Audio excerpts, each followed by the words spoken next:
title is not deceiving you. I can't quite believe it, but we've managed to, and you know who've watched this podcast numerous times that we've said this time and time again. Who's the dream podcast guest? Johnny Herbert. We've managed, I don't know how this has happened, so thank you so much to Sky Sports for making this happen, and thank you to Johnny for taking the time. Johnny, fellow Collier Row boy, how are you, mate? I'm doing okay. Fellow Collier Row, my lord, that takes me back. I haven't been back for a long time, I have to say. We were gonna get into that, but yeah, how are you, man? And again, thank you so much for taking the time. I really appreciate it. No, it's really good. No, it's good. It's good talking to a fellow Essex lad, which is nice. And no, really good. Looking forward to obviously the start of the season, which in Formula One, because that's going to be, I think, hopefully a proper battle royal throughout the season with Mercedes and Red Bull looking very close. So that's going to make Lewis Hamilton and Max Verstappen have a bit of a ding dong on the track, which is something we've wanted to see for a long, long time. So looking forward to the kickoff in Bahrain. Absolutely, fingers crossed. But yeah, look, listen, we've got to get into it. Obviously, the part of the reason you're the dream guest is that, look, I grew up in Collier Row. My dad always used to tell me about, Johnny's from like around this neck of the woods. No one else growing up, none of my family, friends were into motorsport. You were kind of the person that I was like, if he can do it, then maybe I can. It never quite materialised for me. But Johnny, let's talk about it. Like, so what period of your life did you spend in Collier Row? And for anyone who doesn't know, Collier Row, like Romford, that's, I've talked about this before on the podcast, that's kind of where I'm from, like northeast London now. Centre of the universe. Exactly. Frank Lampard, Joe from S Club 7, like there's so many amazing people. Steve Davis, wasn't he there? Yeah, down the old, that snooker place is still open in Romford, actually. Still there? Yeah, it's still there, still there. But yeah, what kind of period of life of your life did you spend there, and what are kind of your memories from like Romford and the Row? Well, a lot, because I was born in posh Brentwood. That's where I was actually. Okay, posh boy. So I was a homeborn, just at the traffic lights as you sort of go into the centre, coming from the M25 way. So that was on the road. I can't remember the road on the left, about the first house on the left, as you went round the curve. So I was there for 6 months, and then we moved to Collier Row. And then I was there basically until I started doing car racing about 19. Then I probably spent a bit more time, or most of my time, in Kent, because that's where the team was based early on. And everything was there yet. School, Forest Lodge, which was... Down Lodge Lane? Yeah, and that was down Lodge Lane, which was just across a field, over a fence, and then you were into the football pitch, and you ran across, and then you were into school. So that was always very nice. And the Sky Electrics model shop, that was something I do remember very much, because I used to, in Collier Row itself, there was this model shop, and Sky Electrics was something I sort of did big. We had I had a big track in the loft. Yeah. So of course, that was pretty much done every sort of weekend for the new little tweaky bits that you need for electrics. My first job was obviously in Collier Row, paperboy. It was always an easy one. Classic. Yeah. And did that on my bike, but that seemed to be, it's like paper rounds. I always thought was you literally did every house that you went to. And put it sort of in the letterbox. But I had sort of some that were in the sort of the centre of the town, and there were some that were sort of scattered out sort of the backside of Collier Row, and then up Lodge Lane right to the very end, and it was all over the place, but there was nothing in the middle. Basically all around it, like a spider of trying to pop into these places. So so the paper round started.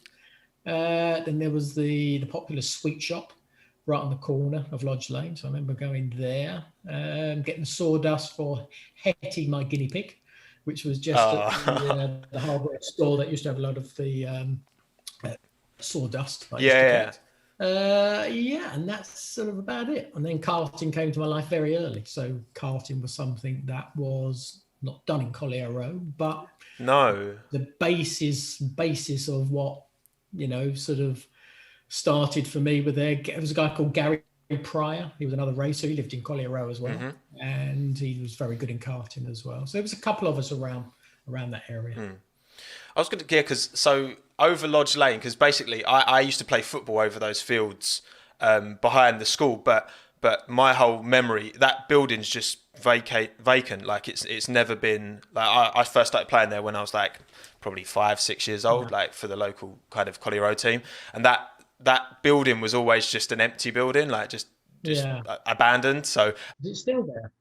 I think it's still, no, sorry. It's still there. The building's not there anymore. The building's not there anymore. So it was there. It was there up until I was about probably, because I'm 28 now, so I was about 14, 15, and then they demolished that and they've built this whole like sports centre there now. It's like it's pretty fancy now over there, which is a bit weird for Collier Row. But yeah, and again, my dad would always tell me like, oh, they used to. And I think there was a few like other dads that I think might have like not necessarily gone to school with you, but were like in the same kind of year. I can't remember names off the top of my head, but that's the thing. It was weird because again, growing up, like you were the only kind of local motorsport, because like you said, there was no like karting tracks around there. So like, where did you get where did that opportunity to you come from to first kind of get into it because of the lack of facilities in that area? Yeah, Cornwall. Oh, bloody hell. All the way down to Cornwall, because it was my uncle and auntie who showed up. We always used to go to Cornwall for our holidays near St Ives. And my uncle, I don't know how it all came together, but my uncle suddenly was running the local sort of holiday kart track. Yeah. It was just an old disused World War II runway, and there was all sort of tyres just around, tiny little thing. But it was my uncle who ran it. So when we used to go on holiday for, I think we used to do 2 weeks back in those days, down there for 2 weeks. I used to go there maybe for a couple of days during the week, and they basically just dropped me off, and then my uncle would look after me, and I'd just basically thrash around all day long. And I seemed to beat all comers that turned up. Well, I did beat everybody that turned up. And then after a couple of years of that, so I was probably about 5, 6 when it first started. And then I think on one return from Cornwall, when I was probably about 8, we popped off the 303, I think it was, and we went to some sort of church. I think it was a church. And we got my first cart from the vicar who was selling it. I don't know if it was his or it was just he was selling it to someone. What an unusual side hustle for the vicar. One, yes, exactly. And then it was really, we used to then go down to Tilbury, the kart track that's no longer there. We're near the docks, right near the docks. And it was done as basically a family sort of weekend thing. So I'd drive it. Then my father would take my sister around as well, driving around. Because it was a real old banger. The wheels were welded onto the axles. You had a petrol tank that used to sort of be over the back of your head. It was supposed to be a twin JLO, I remember, engine. Yeah. Enough spares for one. But that was really the start of it. And that's how, when I was going to Tilbury every weekend, I seemed to be good at it. There were guys there that had proper racing karts. And one of the fathers, Jackie Brown's father, who was racing at the time, one of the good juniors of that era. And he said to my dad when I was about 9, 10, something like that, which I think it was when I was 9, you get him to start racing.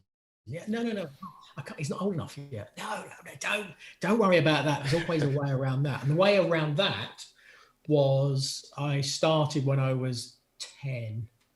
So I was just 10, I think it was. And I did my first novice race at Tilbury. And I think it was both my uncles started racing at that same weekend in gearboxes. They were a little yeah. And of course, what you normally do, you sort of turn up, you have to sign on. And when you're a novice, you have to give your birth certificate. Okay. And then your license. And then they sort of watch you if you're okay. Yeah. Just check your age and then they sign it. But my father didn't give him the birth certificate. And they kept asking. And then eventually we just sort of left the racetrack. But my uncle, so I got the license back, but it hadn't had a signature on it. But my uncle had raced that weekend for a novice. He got his signature. And then my dad traced it Oh put that my on the days. license, and that's effectively, I think you had to do 6 races, I think it was, as a novice to get your full license. So my dad had to forge it every time that we went racing. But I think we did it in about a week. I think it was a week. I think there was like a bank holiday Friday.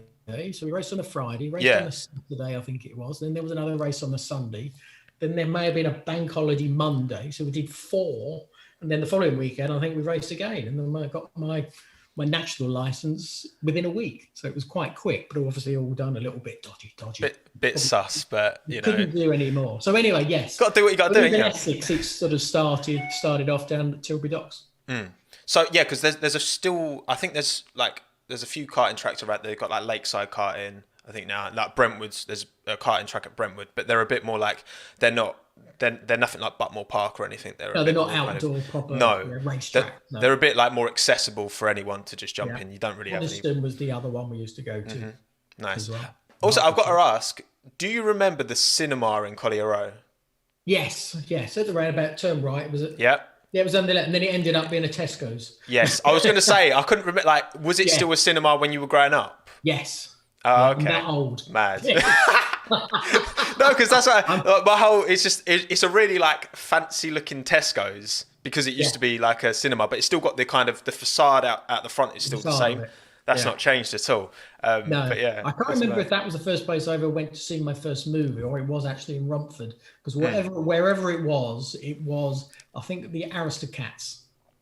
Oh wow! Okay. Great movie, the Aristocats. I think that was the first I ever saw as a kid. So when you were like in those early days, obviously there was a lot of travelling. Obviously, you're going from Collier Row to kind of Tilbury, but like, at what stage did that turn into? Because obviously you're financially supporting yourself. Did a team kind of come in and notice you and kind of spot you almost and scout you, or like how did that from that kind of doing well in karting to then getting kind of race car opportunities? How did that happen? Yeah, well, initially we used to have Goodyear tyres on Carlisle tyres, and basically they would last a year without a problem at all. So you use the same. Yeah, I've heard about this. Yeah. And then Goodyear came up with a slightly softer version. I think the dots on the side of the tyre were sort of slightly different. I think it's just the date. That was really the dates. But they had a slightly softer tyre, but they'd still last probably 6 months of the season. Yeah. And it was only later that Bridgestone and Dunlop came in, and then all the sticky tyres, and then they lasted 1 race, for example. So the early days, yes, we had our race car, which was bought at the end of Lodge Lane, where the guy who used to race a Davidson Sprint. And that's where it all then started. But as I said, I did all my license, got that license, but I got banned when I was 10 and a half, 11, I think. Problem child. Yes. That was because in those days you were saying about, traveling. Well, we went all around the country. Yeah. This one where I got found out was actually in Morecambe and Heysham, which was a massive race weekend, mainly for the gearboxes, but all the British top drivers went up there and did the international race that was going on. Mike Wilson, who was multiple world champion, we used to go there. I went there as a junior, and because I was quite diddy, I'm not much taller than I was back then, but I had long blonde curly hair, and the guy that ran it, I can't remember, Bert something, can't remember his name there, Bert something. Anyway, and back in those days, there were no sort of mobile phones. There were no faxes back in those days. It was a letter. So he sent a letter to the RACers who used to run it at that time, and basically sort of said, "I've seen this young kid. He looks far too young. I think maybe you should check it out." And then they wrote to my father and sort of said, "Well, we need to ask for his birth certificate because someone has said he looks a little bit young." But of course, my father couldn't send the birth certificate. So I was too young. So I got banned for a year, and then I started again when I was 12 into juniors, and that's where the whole journey really kicked off, because then I was sort of doing it legitimately, and the success sort of started to come my way, winning the British Championship, Junior Championship in 1979. And then, of course, it sort of got to a point where obviously money is always a big thing. So prior to me winning that Junior Championship, Bill Sisley from Butler Park, who used to own Butler Park before John Surtees, the late John Surtees, bought it out. Had Sisley Karting, which was based in Swanley in Kent. And it was Bill that sort of started helping. He gave us the cart because he had a Sisley cart that he used to do, the Cobra cart, as it was in those days. I think it was a Cobra cart. And then he sort of helped with the engines as well and tires. So he helped us sort of, I don't know, up our game. Racing against, you know, some slightly wealthy, I wouldn't say mega wealthy drivers, but they were able to sort of have, you know, better equipment than we had in the very early days. And then it sort of grew with that. And Bill was, you know, was fantastic to me because he stuck with me the whole way through it. And we did a couple of sort of junior world championships, which were never probably the best. I think I qualified at 18th-ish in qualifying, for example. Can't remember, my best finish wasn't particularly brilliant. But it was all because I had this sort of more basic kart compared to the big guys. And then, as I said, then the Bridgestone Dunlop era came along. And then that was where the expense even went through the roof. Because in the early days, my dad would get tyres out of the bins and then swap them around so I could use those for, you know, maybe a testing day, for example, where if that was done nowadays, that'd be frowned upon. No. That's terrible. You can't do that. But that was how we got through. To get chains, break all the chains up, get the best links, and then join them all together and stuff like that.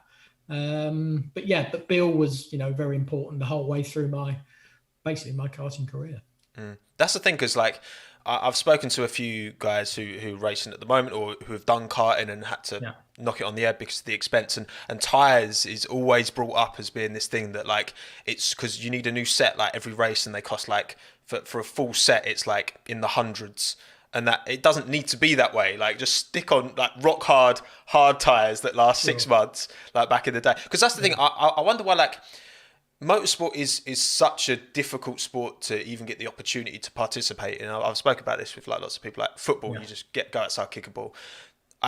Like, what do you think that motorsport as a whole can do more to try and make it a more accessible sport to people who don't have the massive financial kind of support that is a necessity, or like a sponsor or whatever? Because everyone's had to rely on that at some point, particularly more recently, you know?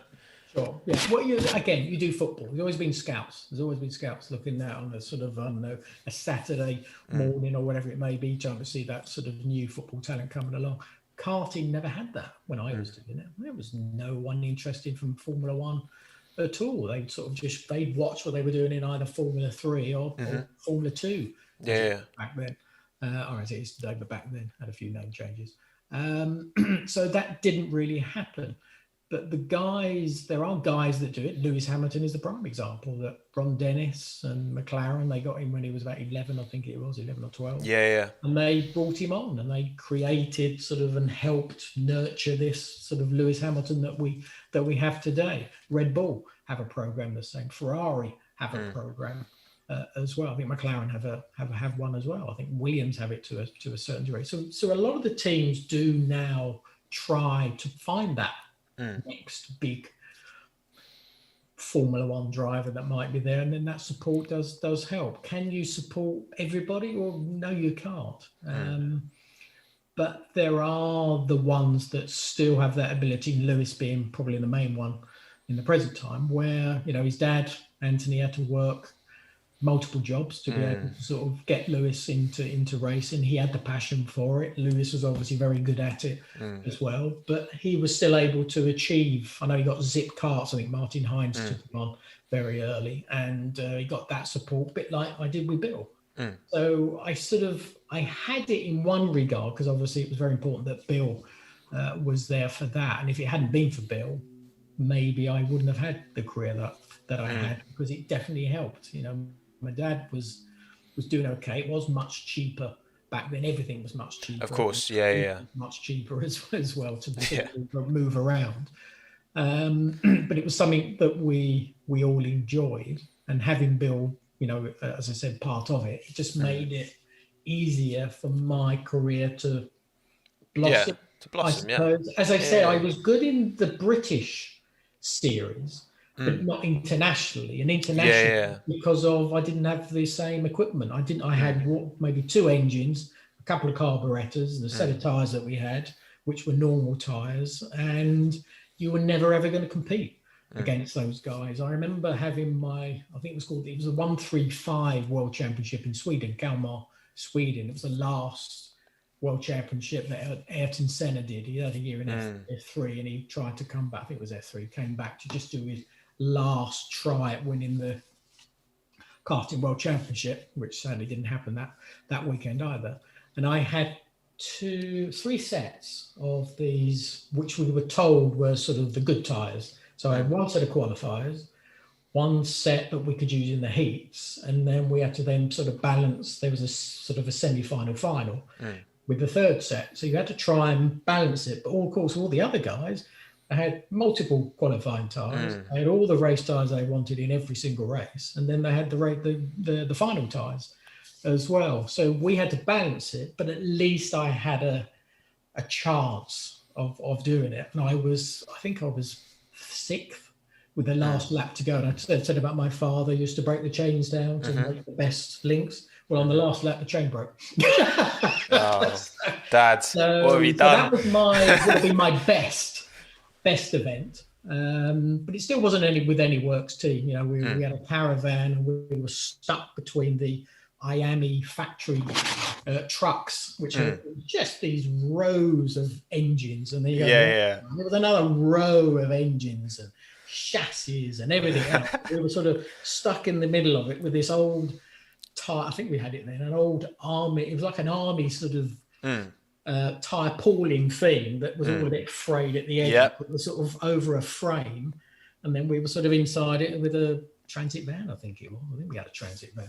Yeah, and that was us with all the around. So, but we still did okay, or I did okay, and that was something that sort of helped me get eventually into race cars. Anyway, it sounds a bit. I don't know if you know about like Esteban Ocon's story, because his sounds quite similar as well in terms of super humble beginnings, like just him and his parents driving around, and everyone else with their big motorhomes. And I guess it's just having that opportunity to showcase your talent that you clearly had, and Esteban clearly has, and just getting the opportunity to for a team to snap you up. But then obviously that transition from karts to then formula cars, do you remember that first? Because I know certain drivers, they'll excel in karting, or they'll not do so well in karting but do really well in formula cars. Like, do you remember the first time you got into something that wasn't a kart and drove it in aggression, and like how that felt the very first time?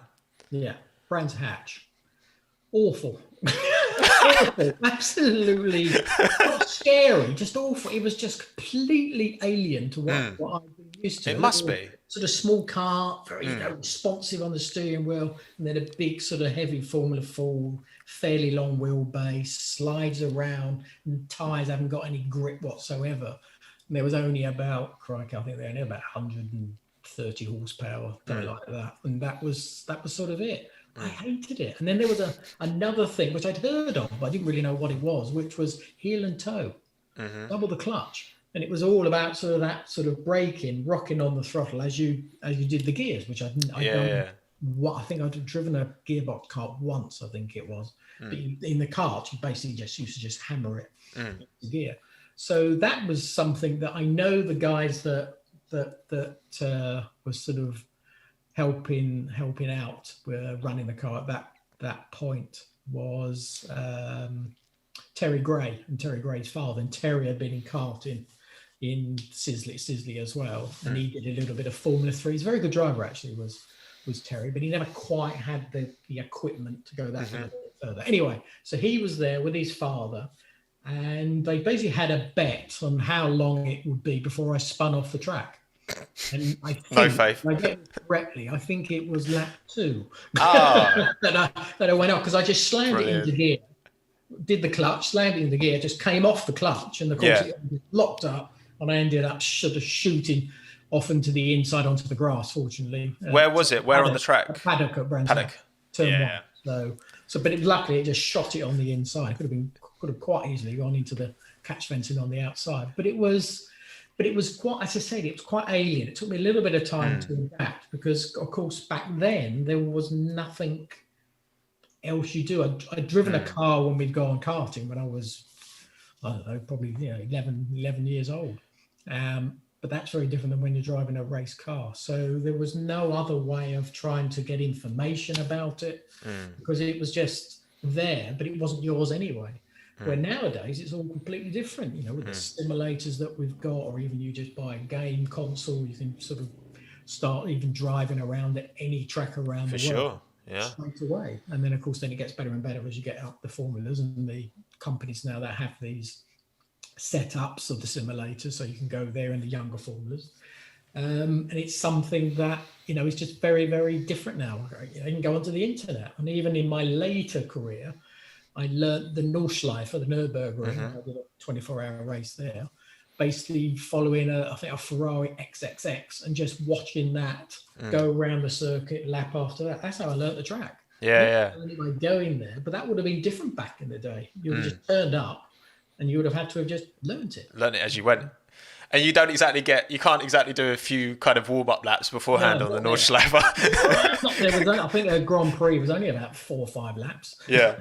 Like that. So there was nothing. I think qualifying was 1 lap. So, but they just turned up and did it. But it's amazing how the brain can store all this information in a very, very short space of time. When you're sort of thrown into that sort of environment, it's able to adapt to it very quickly. So it's something that took me a bit of time going back to the Formula Ford. It took me a bit of time. And I was, even when I won the Formula Ford Festival, which was like the world championship of Formula Ford at Brands Hatch, which happened every year for many a year, many drivers who won that went to Formula One. Ayrton Senna and Coulthard and Anthony Davidson, for example. So a lot of people sort of won that. And that was probably a time that I sort of probably had my biggest enjoyment, but I still didn't really like it because we didn't gel. Yeah. The only time I did a bit of Formula Ford 2000, so they had wings, slick tires, a little bit more grip, but the car wasn't sadly sort of up to it, was when I did a test in Formula 3, which was because I won the Formula Ford Festival. And I tested Formula 3 at Silverstone, and then suddenly it was like, that's what I remember. This is what it's all about. But it was just a one-day test, which went very well. This is how careers can be. We're talking about it, how young drivers, Ocon, etc. Is I had that chance in Formula 4, won that festival, great, brilliant. Got this test in Formula 3, and I think I would have qualified 2nd or 3rd at the race weekend, which was just past, and that was where people sort of stood up again. So it was all, my timing thankfully was always good to allow me to do the next step. And, Formula Ford was very, very important. Racing for Britain, that supported a lot of British drivers over the years. They came on board when I did Formula, I can't remember if they did Formula 4 69, but definitely Formula 4 2000, then Formula 3. And we did a couple of races at the end of that year in 86. I think I qualified 4th or 6th, I think it was, in my first race. I think I finished 4th, I think it was. Then I finished 3rd at the Stelnet Super Prix, another big event at Brands Hatch. So suddenly I sort of became sort of this sort of new guy that was coming on the scene. And then that's when I met Eddie Jordan. Because we did what was called the Grosvenor Awards, which is like the Autosport Awards you have today. And we were sort of on different tables, but sort of backed onto each other. And he just sort of leaned over and said, have you spoke to Glenn Waters, who I did a couple of races for? Mike Rowe was my first couple of races I did. Very, good old Mike. And then did a couple more with Glenn Waters, which was Cellnet, which was where Damon Hill went. For 87, and he said, have you spoken to Glenn and done a contract? I said, no, I haven't done anything. You haven't really spoken to me. And then at the end of that evening, on the back of a napkin, we signed a deal to join Eddie and to do Formula 3 together. But that was Eddie. Where it's different. This is where it's very, very different compared to now, is where Eddie had some sponsorship, Stelrad radio.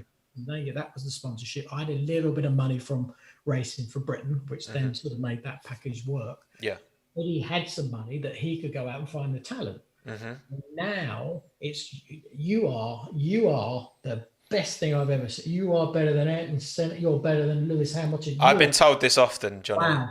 Yeah. How much money you got? It's completely the other way around. Well, I've got some stocks and shares that have done all right, so but not that well. They've all gone down this morning. Oh yeah, oh god, no, I know it's an unpredictable business. But okay, so out of all of the cars you've driven throughout your career, whether it's like the Benetton behind you, whether it's the 787 Mazda, whether it's that first kart, which car would you say at the time has felt most? Because obviously it's not the first Formula car you jumped in. But which car do you think is just at the time suited, or you've enjoyed, or you just felt most comfortable driving in at any particular point? The first time with there, I think I was wowed, but happy I was wowed, and I was comfortable. I was wowed. It was probably 1987, Brands Hatch, in the old turbo Formula One cars. My first ever Formula One test. It was just out of this world, because I remember getting in it, and it's quite funny. They had a certain sort of smell. I think it's just what fuel was and the oil that they sort of used, and it was quite potent. Yeah. So that was one sense that you got with it. Then I remember getting into the car itself, and I think it took me about 6 attempts to get out of the garage, because the clutches in those days were like literally lift your foot and the thing would just go. Yeah. So it was about 6 attempts, and then I sort of slipped the hell out of it, and eventually I sort of was able to get onto the racetrack. So I went out onto the circuit, through paddock, sort of down the hill, around Druids, etc., all the way around, and then came down the straight for my first lap. Still a little bit sort of tentative, not sure what was really sort of going on around me. And then as I went out of paddock, I went, okay, right, let's just see what this has got. So I sort of pulled over a little bit in second gear, I think it was. Okay, right, let's see what this has got. Give it a boot for. I remember flying it. Nothing. All this sort of whoosh and whistle as the turbo lag, ramp up. And the thing just absolutely took off. So I'd come from a Formula 3, which I was doing that year, won the Formula 3 championship, and it had 150 horsepower, something like that, to this about 1,100 horsepower, something like that. And it just went up the hill, and I got to Druids in the quickest way I'd ever got in anything else at that time. I got to the top, and there was, and I hear it a lot, it's really quite funny. You hear a lot of drivers getting a Formula One car for the first time, and they're just so wowed and overwhelmed of the experience that they got. It was just so quick, and it was unbelievable. I got to the top of the hill, I had the biggest smile of my life, and I thought, yes, this is what it's all about. So that memory sticks with me now, because it was just so different than everything else I'd done. As I said, did the karting, got into cars. Oh dear, this is not really fun. This is not. Did that Formula 3 test. But this was the wow factor. And this was what I was working towards, because I thought it absolutely the most aggressive, beastie thing that I'd ever drive. And I have to say, back in those days, they were beasts. You still had a stick shift. The aerodynamics back in those days was sort of not anywhere near as fine-tuned, as it is today. Drag, you hear that a lot nowadays, where it's trying to reduce all the drag you could. It didn't matter back then. You could have this, the wing, it used to have about 4 or 5 planes of wing going up the back. It's very difficult to say. It was probably about 1.5 foot, 2 foot, that was a bit excessive, deep. Sort of winglets that were on the car, but it created so much drag. But they didn't care, because all they really wanted to do was all about horsepower. The boost, and hopefully the whole thing would sort of stay together. Awesome, absolutely awesome. Brakes like this, thick as anything. Stop on a sixpence. Just absolutely brilliant. So that just stands out a million miles compared to everything else I've done. That was the first experience, and that's the experience I sort of remember when I was racing Formula One. It was like I was driving down to Tesco's. Because it was what you did. You just adjust to it, don't you? You'd adjusted to it, and it wasn't sort of, the wow factor had sort of almost gone, because you were used to it. Particularly those for me, like those early 90s Formula One cars, they look absolutely unhinged. It's just super fat tires, huge wings, both ends, and just a massive engine. It's good because the difference is now, I think, because of the perfection of engineering, Yes. dynamics, and everything else you have nowadays. There's a particular way you have to drive the car, which is very, very smooth. And I did a lap. It was just in a road car in Suzuka, so it was in an Aston Martin, and it was a bit of a damp track. I'd gone out. I think I did a lap before him and scared the living daylights out of him, scared the living daylights out of myself. So it was and this I can't remember what it was now, what GB it was, but it had about 800 horsepower or something or other. And I was twitching, I was all over the shop.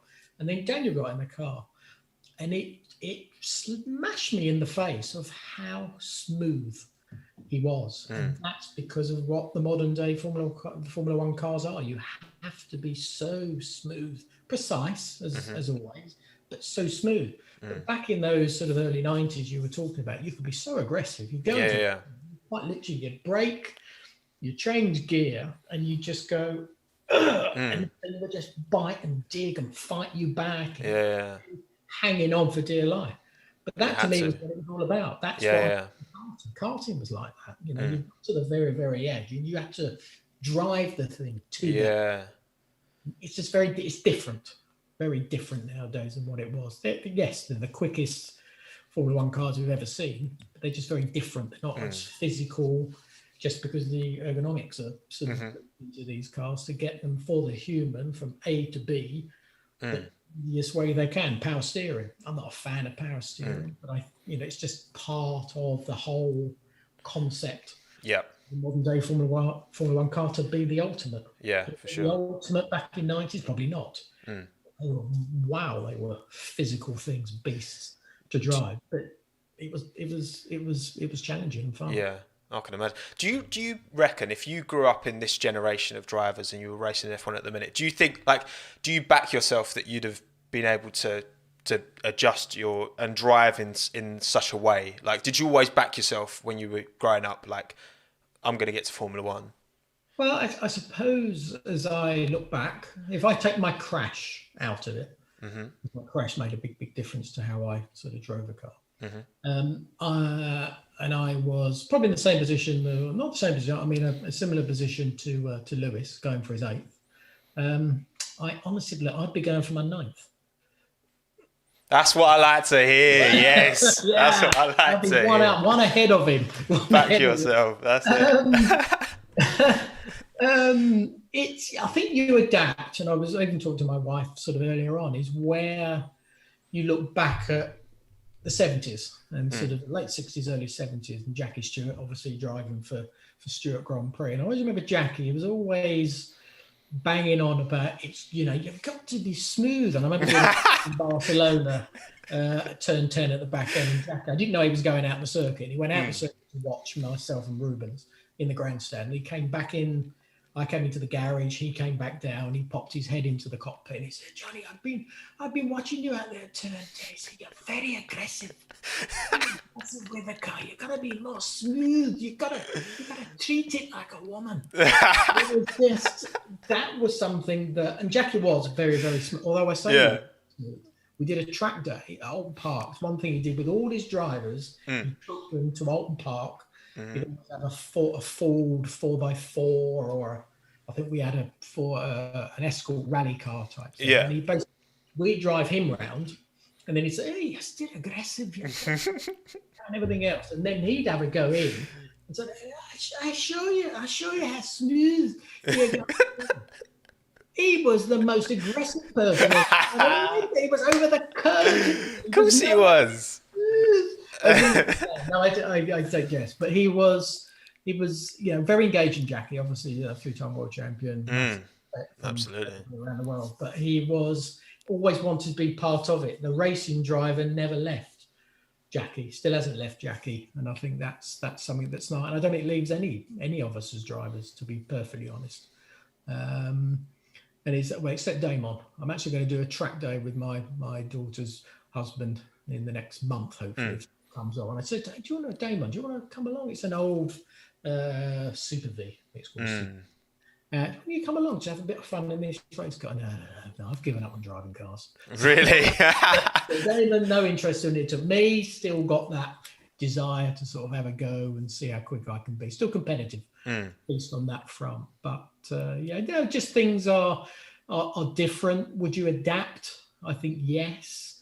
A car that Jackie Stewart drove in sort of the early 70s, his Tyrrell.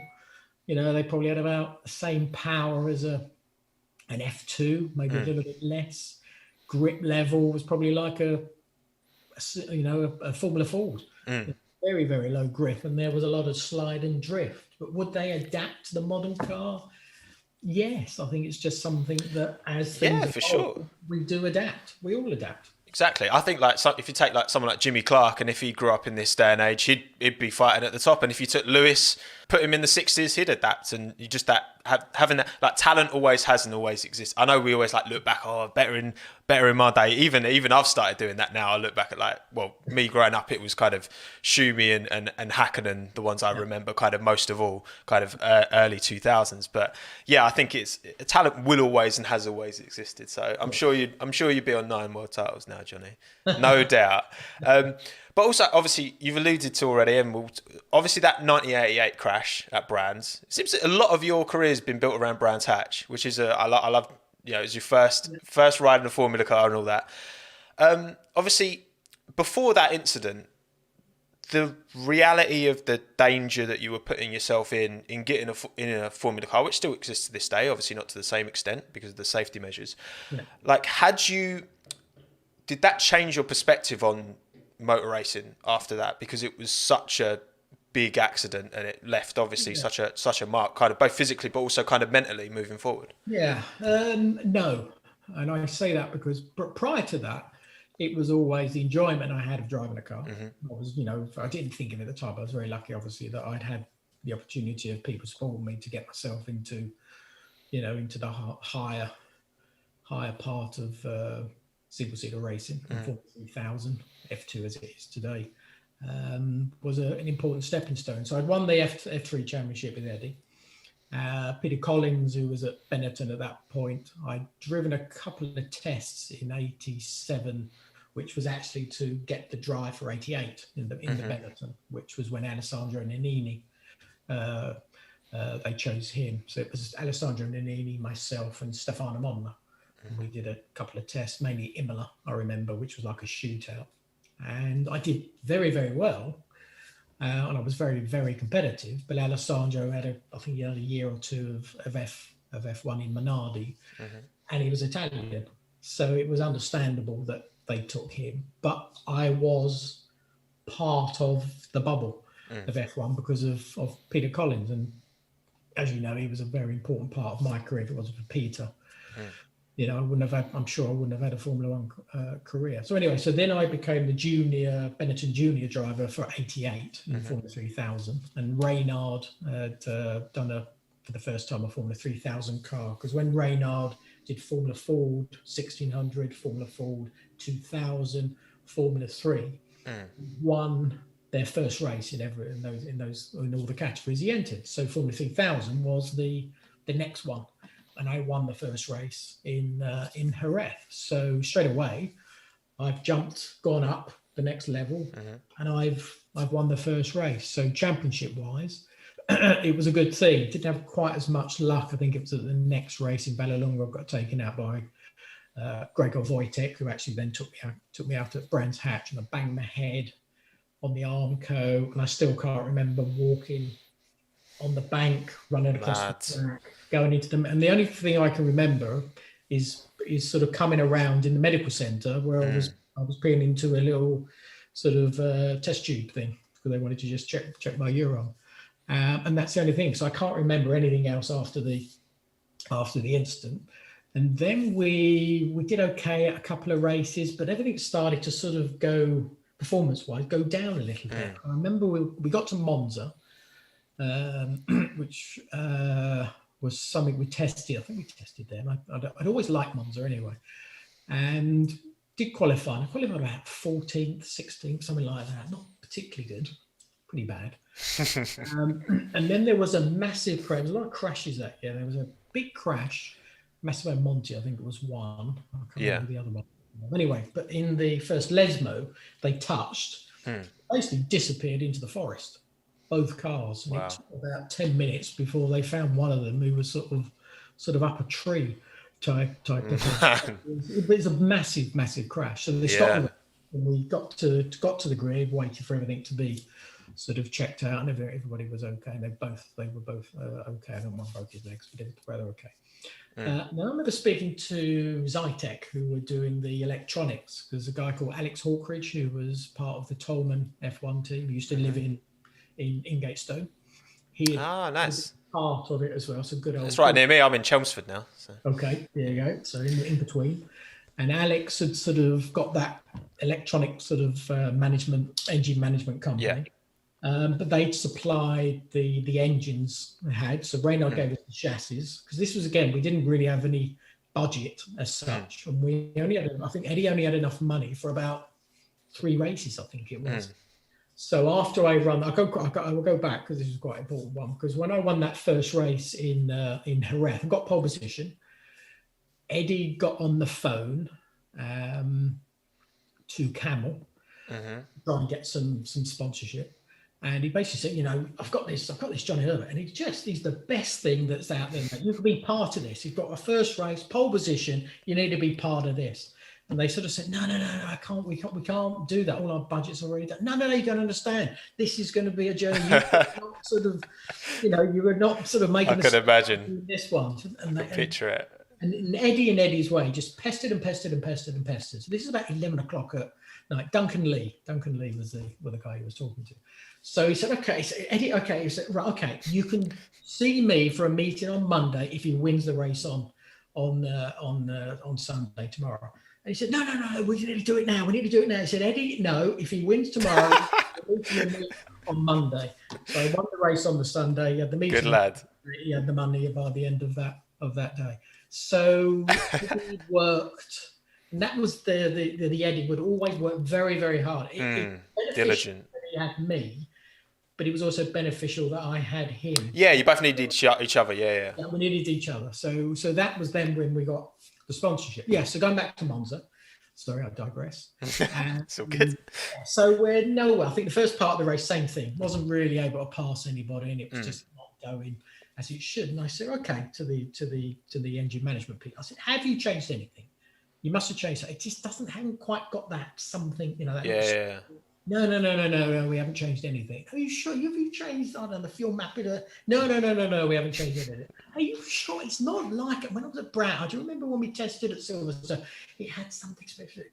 Well, the only thing we did sort of change the mixture on the fuel. We just thought it would be a little bit better for the engine because it was all a little bit sort of, delicate. Maybe we're pushing the boundary a bit too. I said, right, okay, fine. Put it back as it was.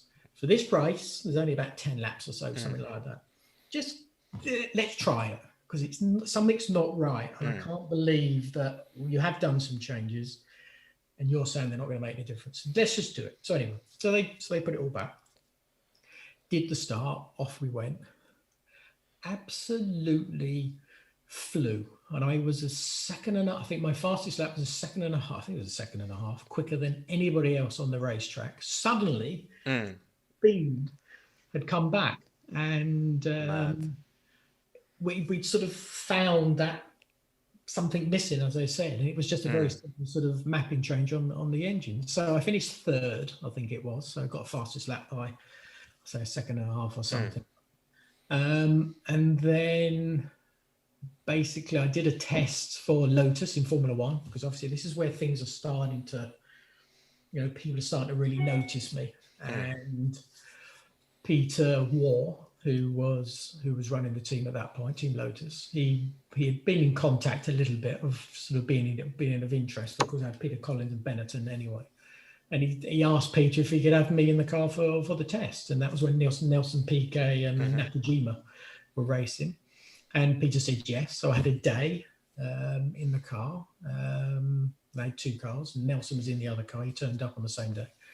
So going back to how I felt at Brands Hatch in that first F1 test, it was the same thing. I was back at Monza, at the track I had gone so well at in Formula 3000. and I went faster than Nelson. So again, suddenly everything was this. I always said it was like a ball, and the ball started in karting sort of this big, and as I sort of went up to Formula 3, Formula 3000, winning the race, doing that race in Monza, doing this test where it went brilliantly well for me. So it's gone out the screen now. It's got so big. I'm sort of on top of it, balanced, but beautifully balanced with it. So at the end of that test, as I'm leaving, I can't remember his name. It was the sort of the PA to Enzo. And it was basically as I'm leaving, he said, Enzo wants to meet you. And I think I spoke on the phone very, very briefly. Very briefly. He didn't have the best of English, but very, very briefly. And he was very impressed with what I did at that test. And then, of course, I went off to Brands Hatch. So I get to Brands Hatch. We've done all those changes, as I said, with the time. And I think there was one other race maybe in between. But after the test, we went straight to Brands. Got pole position very, very comfortably. Much quicker than, because I had two groups in those days.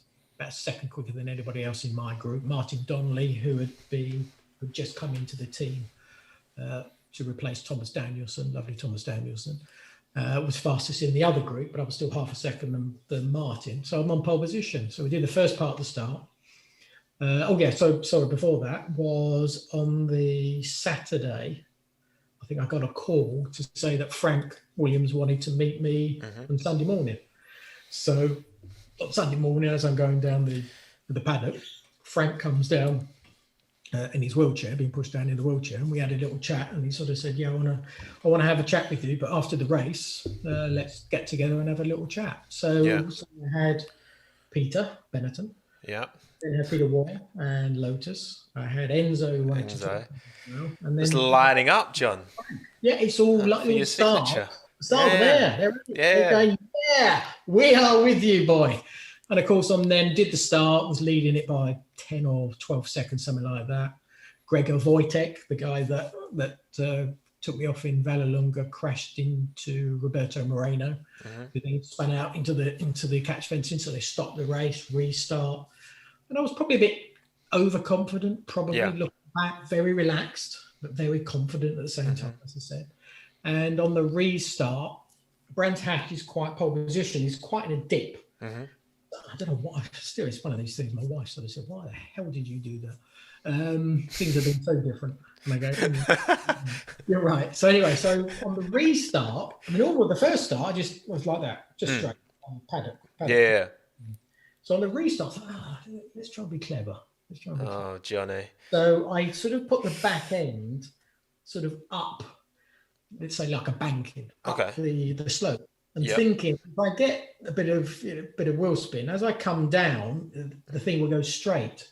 But because I got too much wheel spin on the start, it went straight, but then slid down itself into the dip. So I lost a lot of drive. So I was third going into paddock. But again, I wasn't too fast because it was going to be a two-part race. So I had a 12-second advantage. So I had 12 seconds. That was the only way I was ever going to lose it if Martin was going to do it, got into the first corner first. So anyway, so then Gregor Wojtek was near me. We banged wheels at Druids, going into Druids, I think it was. So I was always aware that he was there, but I was in front of him when we went through Graham Hill, still in front of him when we went on to Surtees, which then leads you onto the Grand Prix circuit. And I could see in my mirror that he got a good run coming out of Surtees. But I thought, if I go in the middle of the track, he can't go left and he can't go right because the track's a bit too narrow. Yeah. And it's a bit of a risky thing to do.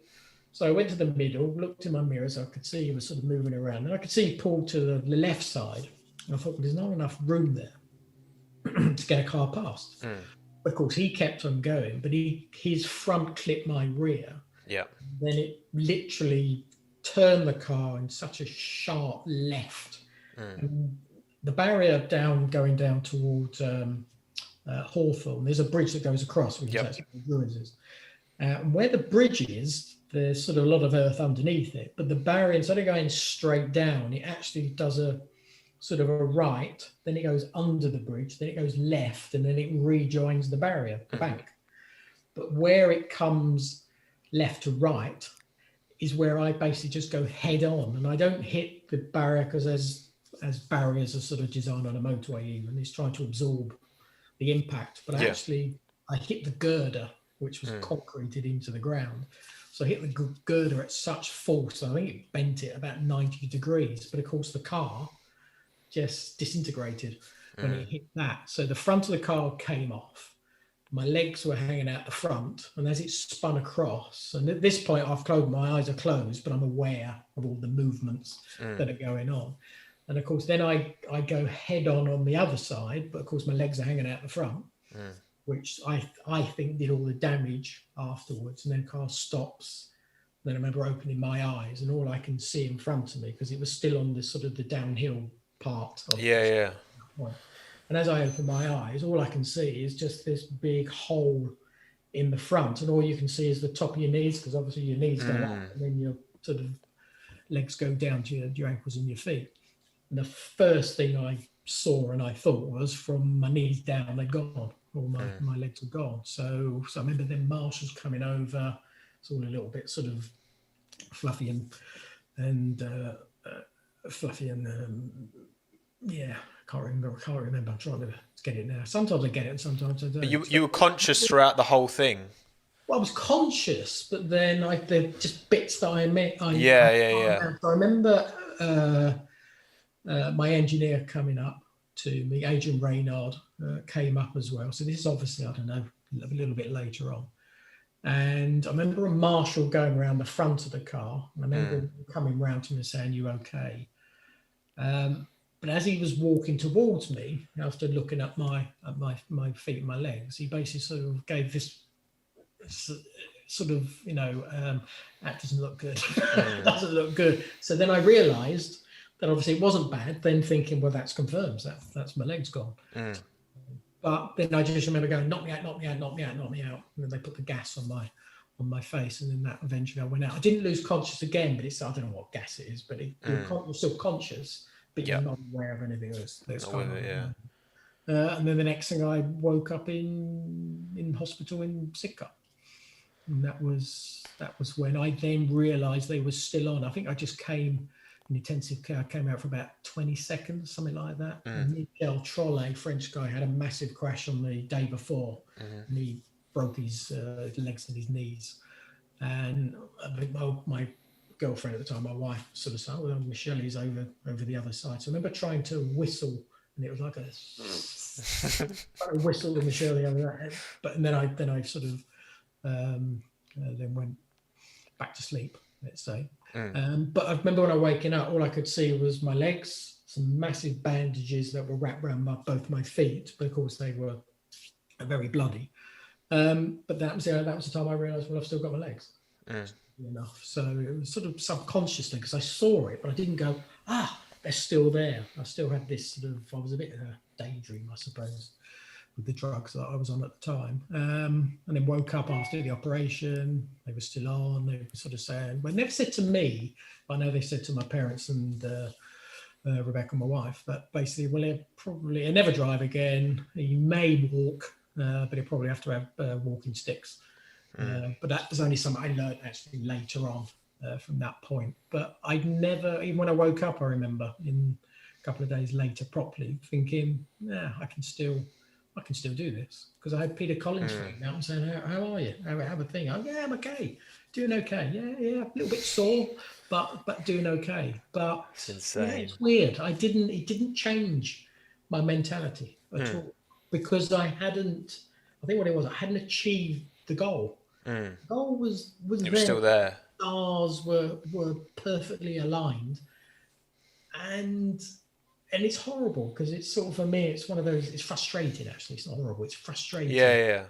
All that was there, and then it all sort of just, it didn't disappear, because I had Peter, who then signed me up when I was still in a wheelchair for the 1989 season. But everything else, Frank, Enzo, sadly he died at the end of that year, so I never met him. And then Frank didn't. Peter Waugh did a little bit, because I did drive after Martin Donnelly had his massive crash in Jerez, replace him. So Peter did actually stay with me, but it was then Peter Collins who then took over Lotus after that, and then he got me back into it. So Peter had massive still had massive belief in me, but just things were different. It was never, and as much as I tried to sort of push it away as if it wasn't a problem, it was never as easy or as good as it was before. And this is the most frustrating thing that I had, because I can remember a little bit of what it was like beforehand. It was easy. I think I jumped in that Lotus in Monza, Nelson Piquet, multiple world champion. I go quicker than him. Enzo on the phone. Okay. Completely Top of the world. Top of the world, but just your aura is so confident. You're so confident. It just happens. And it was just easy. Didn't have to think about it. Something I think like Lewis. I remember asking him once at Silverstone. I was doing a little track guide with him with game on actually, and then I said, "What do you look at when you go into cops? What are you looking at? You looking at grass or a board or?" He said, "I don't know. I don't look at anything." And that's what I remember. Yeah. It's all this 180-degree view, and it's like the brain, as we know, is like a computer. It absorbs all this speed coming towards you, the garages on the right, the grandstand on the left, the marshal's post on that left-hand side, the sort of the slight change of colour in the tarmac. You compute all that. You're not looking at it, but you're looking in this whole view. And then that's where these natural ones, which is like Lewis and sort of Michael and etc., Mika, blah, blah, blah, blah, have that rare ability. Not all of them do that. Some intuition that's just there. But I had that. And then in 461 races, I think I did, one of them, I had that feeling. One of those. And it was Malaysia 99. And all that ease of things came back. And I don't know how. That's amazing. And it's horrible because it was there. But I could never, I said, unlock it. Out of all the races that I had that same feeling of everything that was going before. It's this thing. It's such a complicated damn thing.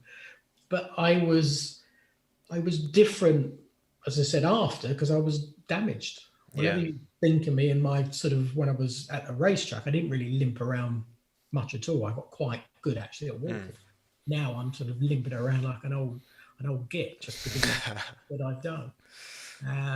And my left foot doesn't move sideways; it only moves about percent. My right foot probably moves about 60%. Doesn't move sideways either.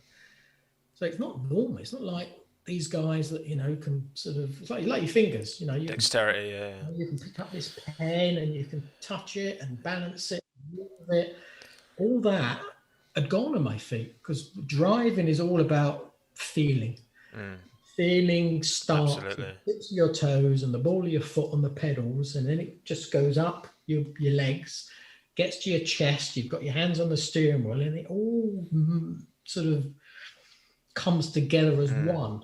And then that's where this just ability for these top guys, for them to sort of get the best out of the cars, but they don't think about it, just do it. And I lost that, and it's one of those frustrating things to have it, then lose it. Yeah, I can imagine. I don't know how to get it back.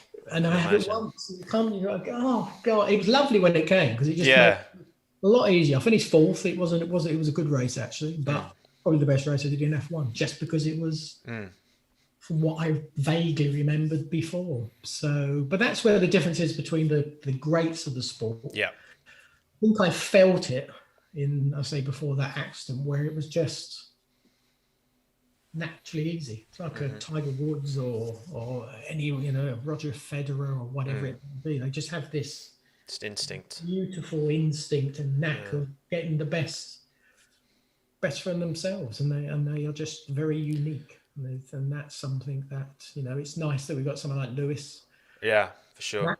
Max as well, definitely. As well, where they are unique. Out of all of them, they're all unique, but probably only one of them is going to be that one who's able to win the world championship because they just have something special, always special. And it's good to watch it, and it's nice to, even for me, just to what goes on. Amazing. Well, and Johnny, look, listen, and with all that, you still went on to win, was it 3 F1 races Yeah. and a Le Mans? So, Yeah. you know what I mean? It wasn't enough. It wasn't bad. It It's not wasn't what I, bad at all, mate. wasn't what I planned when I was living in Collier Row. Come a long way from there, mate. Well, Yeah, it wasn't bad. It wasn't bad. Considering it wasn't bad. Very lucky. and obviously now you're in the punditry world. I mean, I was going to ask a bit more about that if you've got the time. Like, just quickly, like how that opportunity first came to you. Like, was that always in the back of your mind to kind of get into F1? Because it's like football players who go on to become managers or pundits. Not all of them do, but some of them do. Was that always part of the plan, or did that just happen kind of happy accident? So during my racing in F1, no. During my sort of end of career sort of race, Malaysia 2000, no. I was still thinking of, I wanted to do IndyCar. I wanted to do Indianapolis. That was one thing I wanted to do, but the championship as well. And then that sort of didn't happen. Then I remember I was the test driver for Arrows for a year or two, I think it was. And now then sports cars, going back to Le Mans with Audi, or racing with champion Audi. Blessing Dave, the late Dave Mirage, who run the team brilliantly, with him and JJ, Andy Wallace, Stefan Johansson's teammates. And then the Audi Works team, and the Bentley Le Mans program that we had as well. Tiny bit of touring car, a little bit of speed car, these Middle Eastern. Got about. So there was still racing was still something I was interested in. No, I think it was only latterly, and it was about it'd be nice. Yeah, it'd be nice to do that. Something you sort of you know. Yeah. Then I was doing the stewarding in Australia and Malaysia, and that's the year Sky came in 2012, and then China. I think Damon didn't go there, so I joined them there. So it was me, Simon, and Martin, of course, Ted and Natalie. And then that was where it was, and then it all sort of kicked off from that. So enjoyed it. It's different. It's probably harder than what it was when I was driving, because it's quite strange when you're even stopped and you just go and visit Silverstone, for example. You're sort of in the bubble and you're sort of friends with everybody, and everything's sort of quite normal. It's really funny. And then as soon as you become TV pundit, it completely changes, because they are after something. so even the whole relationship, nefarious intentions, you know. Oh yeah. So then it's hard, and then it's trying to find out all sort of the info and stuff like that. So that's quite a challenge in itself. But it's been good. Been lovely working, of course, with Damon Mucker, and it's been good having him on board with us. He was there, obviously. He did Australia and Malaysia, I think it was. But yeah, so it's been good with Simon and everybody else who's sort of joined the team as well since those early days. And it's good because it's Formula One, and the stories are always going on. It's lovely this year, but a history hopefully will be made by Lewis. But he's got the challenge of Max, maybe Red Bull getting better, maybe Ferrari possibly sort of on the going in the right direction after the last couple of years, and then having Aston Martin, back in F1 or back in F1 properly. And then there's all the stories of sort of the young ones with Lando. Yeah, so many stories. Humor that he has, but he's up against, Daniel Ricciardo, and Daniel is very good and relaxed and funny, but he can do the job when he's in the car at the same time. So it's a big, tough one for Lando. I think he's more than capable of doing it for sure. Maybe that's going to be a big rivalry this year, I think. It's a lovely rivalry. Then you've got Tsunoda coming in with Gasly in the Alpha Tauri, which is lovely. Seeing obviously Saints move up to Ferrari, which is brilliant. Will Valtteri beat Lewis for the first time? Come on, Valtteri. Maybe. Valtteri 4.0 is coming. Bigger beard this year. If you get the consistency, then he... Yeah. He's got the pace for sure. Oh, he's got the pace to do it. Yes, exactly. Yeah. So it's good. There's a lot of stories. And then of course we've got George, bless him, who's probably going to be. They're going to be in a better position, Williams. Yeah, sure. I think so. Scrapping it in that sort of middle part of the pack somewhere. So we got some good Brits for the future. Great. But we've still got the best Brit who's going for that record, and it's great because things are still creating a lot of interest from people around the world. So Formula One has still got that ability to still draw people in, which is lovely. Capture the imagination. And I guess doing the pundit, it kind of keeps you within the circus of F1. You travel into all the races, you're still kind of part of it, which I suppose as a racing driver, it must be nice. But it'd be lovely to have a go of the modern one just to see what the hell. I'm sure. No, I'm sure you'll get the opportunity. Come on, Sky, sort it out. Yeah. One final question. Favorite livery of the 2021 liveries, because I've kind of become a bit known for my livery design. I do redesigns of F1 cars, and that's kind of part of what I do. Of the 10 cars this year, for me it's the Alfa Romeo. I love it. Yeah, I love it. Beautiful. Yeah. But what about you? What's your pick? I just like the red one. No. I like the Alpha Tauri. I do like the way that they've actually done that one. They always seem to come up with some sort of typical Red Bullish type of ideas with its clothing line. But yeah, I like the Alpha Tauri. The one thing I've always liked. I always liked it when I watched the Lotuses back in the early 70s. Always loved seeing it. Okay, when it was black JPS. The JPS one, yeah. The JPS one, which was always lovely as well. Ayrton, where it was yellow camel, it was a bit different. Of course, then I joined Lotus back to its green roots. Yes. A little bit when I did Aston Martin at Le Mans, stuff like that. So actually the green, I do like. I think the green on the Aston. Yeah, the green Mazda, it was kind of green and orange, wasn't it? When I raced at Jag in 2000, quite the same as that. But it's I like green's got a place in your heart. Green. Yeah. Nice. And I hope it's lucky, because historically green is not a lucky colour. No, that's true. Well, I think Aston Martin, they've got a good platform. It's just hopefully Seb can kick on, because we know the struggles from last year. He's in the right. I think the right environment. 100%. The best of Seb. I think he lost his mojo in Ferrari for sure. For sure, definitely. Well, Johnny, I think we'll wrap it there, mate. Thank you so much for your time, mate. Honestly, it means the absolute world to me. I really appreciate it. It's flown by. It's like that. Hour 15. It's just gone like that.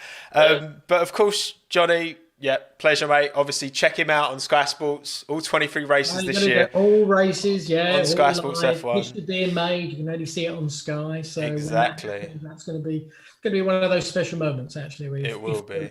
Achieve that. Eight world championships. Never ever thought I'd ever see it happen. I thought 7 was enough, but 8. Wow. And that's the thing. If the regulations do what they're meant to do and make it more kind of everyone tighter, then we might never see that again. Yeah. Well, let's see about that one. Whenever these regulations get changed, there's only one thing I always try and look out for, is if the teams go, we accept that, that's okay. Then I go, they know something. They've already found a few loopholes around the problem, and they always do. You remember the front wing? Yes. Closer and racing better, and they did all that work on the all the louvers and everything else at the side of the car. Yeah, and that was where they got all the aerodynamic back. So there's always something. And they're so clever at finding to get all the aerodynamic loss back. And that's something I've pretty much done that so far. So come on, I've got faith. It will be good. I've got faith. It will be good. I hope so. But yeah, thank you again, Johnny, mate. Absolute pleasure. And have a great day. And thank you to everyone for listening on iTunes or Spotify, or everyone watched on YouTube as well. So yeah, we're done. Finished. That's a wrap. Hi and bye all the Collier Rowers. The Collier Row massive. Love it. All right, perfect. We are done.